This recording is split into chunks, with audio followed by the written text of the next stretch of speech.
Bonjour tout le monde, nouvelle vidéo pour vous expliquer comment créer une petite affiche à partir de l'application Page sur l'iPad.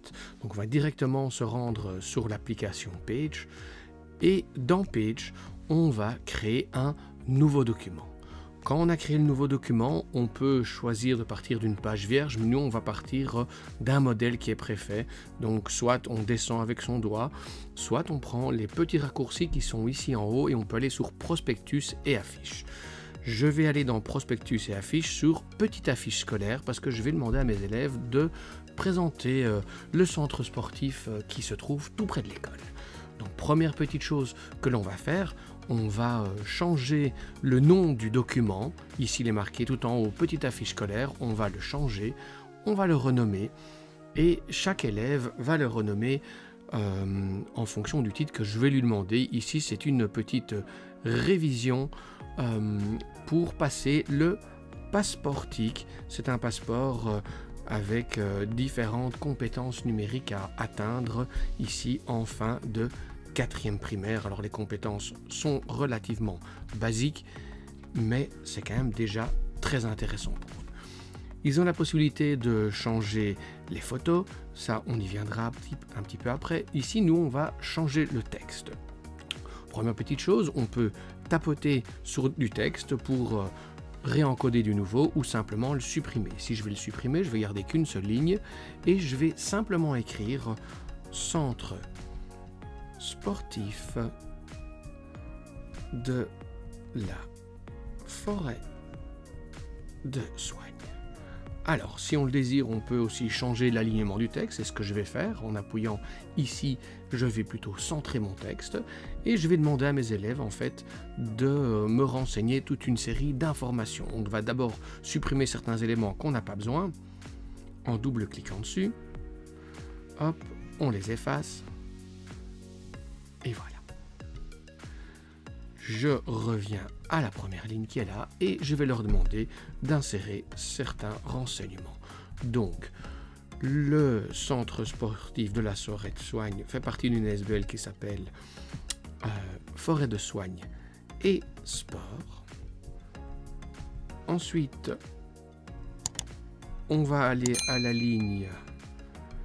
Je supprime d'abord certains éléments. On va aller à la ligne. On va laisser un espace et on va renseigner l'adresse du centre sportif.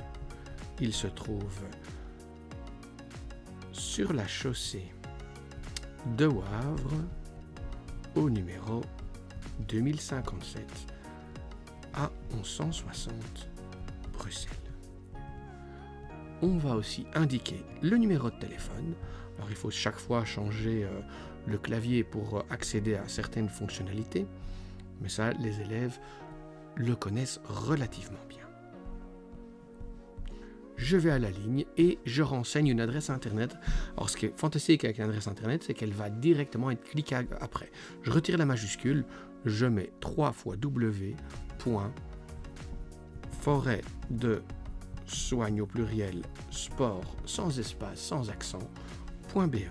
Dès que je vais aller à la ligne, l'adresse internet va s'activer. Et voilà. Je laisse de nouveau un petit peu de place et je vais indiquer une petite phrase, un petit slogan. Faire du sport en pleine nature à Bruxelles. Étant donné que le centre de la forêt de Soigne, centre sportif de la forêt de Soigne se trouve à l'orée de la forêt. C'est fantastique pour les élèves. Alors, ce qu'on va faire ensuite, on va changer l'alignement de tout notre texte. On peut le sélectionner et on va juste ici changer l'alignement. On va de nouveau le centrer. Voilà. Quand j'ai fait ceci, j'ai rentré les informations, je vais changer les photos. Alors, j'ai plusieurs solutions pour changer les photos. Dans ma petite affiche scolaire à l'origine, il y a un petit plus en bas à droite. Si j'appuie sur le petit plus, il me propose d'insérer une nouvelle photo ou de choisir une photo. Alors moi j'ai des albums qui sont préfaits dans les iPads des élèves. On va aller sur album et on va aller sur photo centre sportif. On va choisir une photo et elle s'insère à la place. Je fais la même chose avec une deuxième photo. Après, je vais vous montrer autre chose. Si je ne suis pas satisfait de la photo et que l'élève, malheureusement, n'a plus le petit plus dessus, donc il doit cliquer sur la photo et cliquer sur le petit pinceau qui est en haut à droite. En cliquant sur le petit pinceau à droite, j'ai le style de la photo, j'ai l'image, la disposition. Dans l'image, je peux la remplacer et je peux de nouveau choisir une photo ou une vidéo et je peux la remplacer par une autre photo éventuellement. Voilà, je pense qu'on a compris le principe. Je vais juste remettre la photo que moi j'avais choisie à l'origine. Et je continue. Hop, je prends de nouveau un nouvel emplacement et je vais choisir une photo à insérer. Voilà.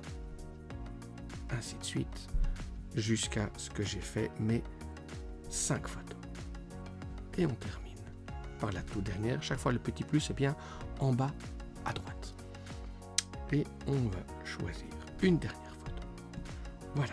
Quand on a terminé son affiche, si on est satisfait du rendu, on n'a plus qu'à l'exporter en appuyant sur les 3 petits points en haut à droite et vous avez le mot exporter. À cet endroit-là, on doit choisir quelle sorte de format de fichier on va exporter. Pour qu'il soit lisible par tout le monde, c'est plus facile, il vaut mieux l'exporter en PDF parce qu'une personne n'a peut-être pas Page sur son ordinateur, sur son téléphone ou sur sa tablette chez lui en format PDF. Ce sera universel pour tout le monde. On appuie sur PDF, il me génère mon document, après il me demande par quel moyen je veux l'exporter. Moi je vais demander à mes élèves de l'envoyer par courriel, donc ils vont utiliser l'application Mail. L'application Mail vous fait déjà un mail qui est préfet avec le nom du document que vous aviez créé à l'origine. Alors il suffit juste de remplir le champ de l'adresse de la personne à qui vous voulez l'envoyer, ils vont me l'envoyer à moi, le professeur, et puis je vais leur demander de m'écrire un petit message juste en dessous de la ligne de l'objet. Donc, bonjour monsieur, virgule à la ligne, j'ai fini ma révision. Alors l'avantage de l'iPad, c'est qu'on me propose chaque fois des solutions, ils peuvent aller dessus pour aller plus vite. J'ai fini ma révision et je me sens prêt, pas prête, pour l'évaluation de fin d'année. Je lui souhaite une belle journée, et je n'oublie absolument pas de signer. Ça, j'ai toujours demandé à mes élèves de signer, et évidemment, cerise sur le gâteau, on rajoute un petit emoji, c'est toujours plus rigolo, et voilà, un petit emoji pour terminer. Quand j'ai fait mon mail, je vérifie que toutes les informations y sont. Vous avez vu que depuis qu'on a inséré l'adresse, le petit bouton pour envoyer a changé de couleur. Je n'ai plus qu'à appuyer sur le petit bouton pour envoyer. Et puis, mon petit travail sera envoyé directement à partir de mon iPad. Voilà, je viens de le recevoir sur une autre machine, c'est fantastique. Merci à vous, j'espère que cette vidéo vous aura un petit peu aidé.